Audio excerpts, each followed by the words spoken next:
In module 48, we will discuss initial professional formation, knowledge, learning, and the practice. In this module, we will be discussing how the professional formation takes place in the individual, for the individual, within an individual. For example, if I'm appointed as a teacher, if I when I undergo the training, and when I go to the practice my training and the professional practice, what is the what is the initial formation, what are the basic requirements at the initial stages of the not development but the formation of the professional practice or the professional thing. Professional formation is dependent upon different things. For example, it depends upon the self reflection, written narratives, share and debrief with the peer and the faculty in the safe space. These are the activities for the professional development or the professional identity or the professional formation. And then support professional and personal identity formation. For example, it is indeed a fact that my identity as a teacher, as a supervisor, is different from the other one. And why it is different from the other one? For example, if I teach the subject of teaching methods, and if that subject is being taught by the other teacher in the other class of the same level, then my identity is different, though the subject is same. But what are these things?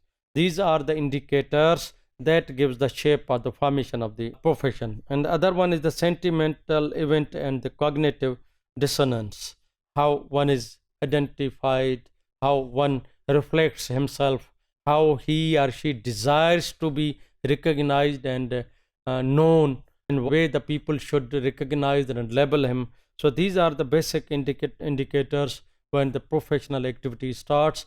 And one is if one is in the professional career, needs to take care of these elements. And the professional identity of an individual or the teachers depends on the, at the stage of the formation, depends on the different factors. For example, with the length of my experiences, my identity may be modifying, may be different, improving, and it depends upon either I'm full-time or I'm part-time, fractional or the sectional role of and in service training, how good in service training I went through, etc.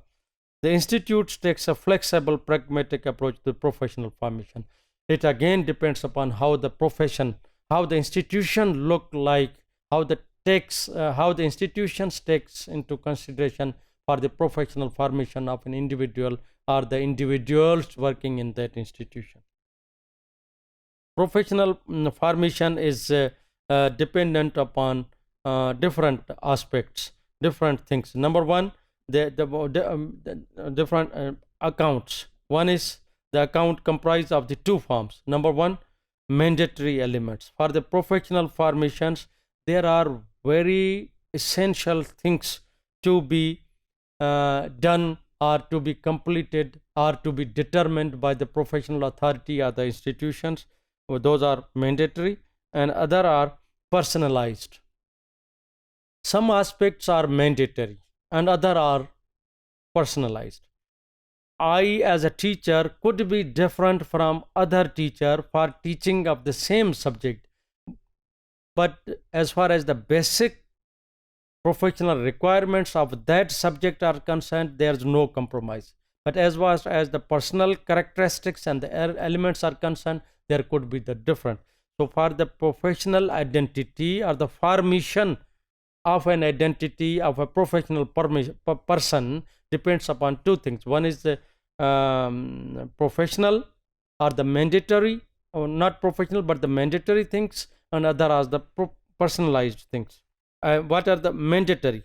Completion of an approved qualification. If I am going to be practice as a medical doctor, I have to have MBBS degree, and the numeracy and the literacy skills. For example, in that field, basic skills and the required skills one has to acquire for that subject. If I'm teacher of the English, I have to basic things in terms of the trainings. I have the documents of that thing. If I'm teacher of the English, I'm teacher of physics, I'm teacher of social study, etc.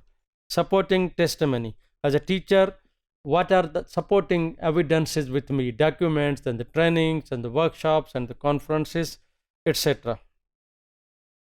Declaration of suitability. These are we are talking about the mandatory requirements. There is a declaration of the suitability that is to be issued by the relevant organization, whether I am suitable of this job or not. For example, Public Service Commission determines the suitability of while selecting the individual for any job. And the personal or subject currency. If I'm teacher, if I'm accountant, if I'm surgeon, that I have my own reputation in that field.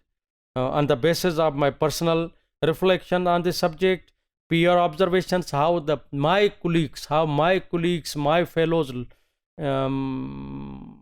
look at me, and what is my recognition or reputation with my colleagues, and scanned copies of authenticated qualifications. Do I possess those documents and the degrees? Teaching and learning.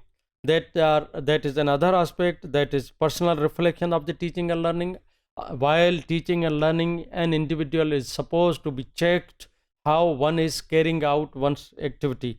And the peer or the learner observations, my colleagues, how they are looking at me, how they are observing me, that is the requirement of the professional activity. And the observation of the teaching and learning, micro teaching.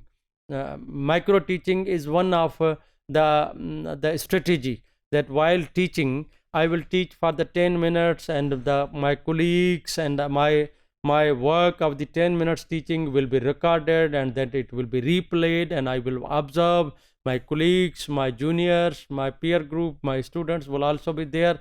They will be giving reflections how efficiently I have done this work. Self evaluation.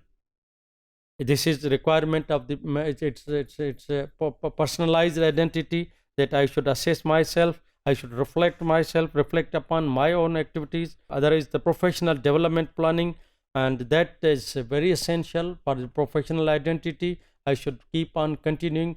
That could be different approaches. Could be my personal effort, could be provided by the institution, by the professional development planning.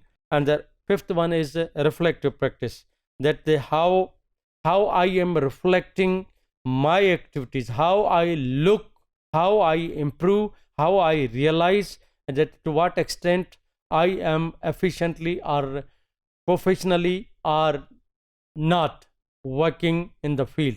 So this is also, that depends upon the continuous professional development, how my colleagues are looking at me, are giving them the observations, how my juniors or my students have observations about me, and the collaborative working, the collaborative team are giving impression about me. So this is a reflective practice.